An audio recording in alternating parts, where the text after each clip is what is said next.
LIC முதலீடு மற்றும் காப்பீடு தொடர்பான அனைத்து சந்தேகம் மற்றும் விவரங்களுக்கு 8973777532 எண்ணை அணுகவும். மார்கழி மாதம் திருவாதிரை நட்சத்திரத்தன்று விரதமிருந்து வழிபடும் பெண்களுக்கு தீர்க்க சுமங்கலி வரம் கிடைக்கும் என்பது ஐதீகம். திருமணமான பெண்கள், கன்னிப் பெண்கள் என்று எல்லோருமே இந்த நாளில் விரதம் இருந்து வழிபட்டால் சகல சௌபாக்கியங்களும் கிடைக்கும். வானில் ஒளிரும் சந்திரனை இந்த நாளில் பார்ப்பது மிகவும் விசேஷமானது. முழு நிலவு இருக்கும் வேளையில் சிவபெருமானை வழிபட்டால் சிவ பார்வதியின் அருள் கிடைத்து தம்பதியர்கள் ஒற்றுமையுடன் வாழ்ந்து தீர்க்காயுள் பெறுவார்கள். இதனை வீட்டில் எப்படி எளிதாக வழிபாடு செய்யலாம் என்பதை பற்றி தான் இந்த வீடியோவில் நாம் பார்க்க போகிறோம். திருவாதிரை நட்சத்திரமானது 2/1/2026 இரவு 8:17 மணிக்கு தொடங்கி நாளைய தினம் 3/1/2026 மாலை 6:56 மணி வரை இருக்கின்றது. நாளைய தினம் 3/1/2026 பௌர்ணமியுடன் சேர்ந்து சந்திர தரிசனம் செய்வது மிகவும் நல்லது. அதுபோல் மாலை சிவாலயம் சென்று வழிபடுவது மிகவும் விசேஷமானது. நாளைய தினத்தில் நீங்கள் மேற்கொள்ளும் சிவ தரிசனம் உங்களுடைய பாவங்களை நீக்கி தம்பதிகளுக்குள் ஒற்றுமை நிலைக்க வழிவகை செய்யும். கணவனின் ஆயுள் நீட்டிக்க மனைவி விரதமிருந்து ஈசனை வழிபடுவது வழக்கம். கன்னிப்பெண்கள் தனக்கு பிடித்தமான வரன் கிடைக்க வேண்டியும், திருமணமான பெண்கள் கரம் பிடித்த கணவன் நீண்ட ஆயுள் பெற வேண்டியும் இந்த பூஜையை செய்ய வேண்டும். அன்றைய நாளில் முழுவதும் விரதம் இருந்து 18 வகையான காய்கறிகளை சமைத்து படையல் போட வேண்டும். பூஜையில் குல தெய்வமும் சிவபெருமானும் முழுமுதற் கடவுளான விநாயகரும் இடம்பெற்றிருப்பது அவசியமாகும். முதலில் மஞ்சளில் பிள்ளையார் பிடித்து விபூதி சந்தன குங்குமம் இட்டு அருகம்புல் சாற்றி தயார் செய்து வைத்துக் கொள்ளுங்கள்.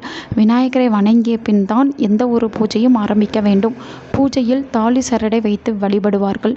புதிதாக தாலி சரடு மாற்ற நினைப்பவர்கள் நாளைய தினம் விரதம் இருந்து வழிபாடு செய்து மாற்றுவார்கள் என்பது குறிப்பிடத்தக்கது. 3/1/2026 காலை 7:35 மணி முதல் 8:45 மணி வரை மற்றும் காலை 10:35 மணி முதல் 11:30 மணி வரை இந்த 2 நேரங்களும் தாலிக்கயிறு மாற்றுவதற்கு சிறந்த நேரமாக கருதப்படுகிறது. கணவரின் நீண்ட ஆயுளுக்காக மாங்கல்ய சரடை வைத்து வழிபடும் நோன்பாகவும் இந்த விரதம் பார்க்கப்படுகிறது. ஆக மஞ்சள் கயிற்றை கட்டிக்கொண்டு தாலி சரடை மஞ்சள் கலந்த தண்ணீரில் போட்டு பூஜையில் வைக்க வேண்டும். திருவாதிரைக்கு களிதான் பிரசித்தி பெற்ற நைவேத்தியம்.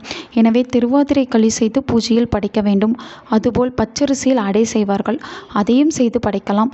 இவையெல்லாம் சிவபெருமானுக்கு மிகவும் பிடித்த நைவேத்தியங்கள் ஆகும். எனவே நாளை மாலை பூஜைக்கு தேவையான எல்லாவற்றையும் தயார் செய்து விளக்கு ஏற்ற வேண்டும். விநாயகரையும் சிவபெருமானையும் குலதெய்வத்தையும் உப்பெரும் தேவியரையும் மனதார நினைத்து தீப துப ஆராத்தி காண்பித்து வழிபாட்டை நிறைவு செய்து கொள்ளுங்கள்.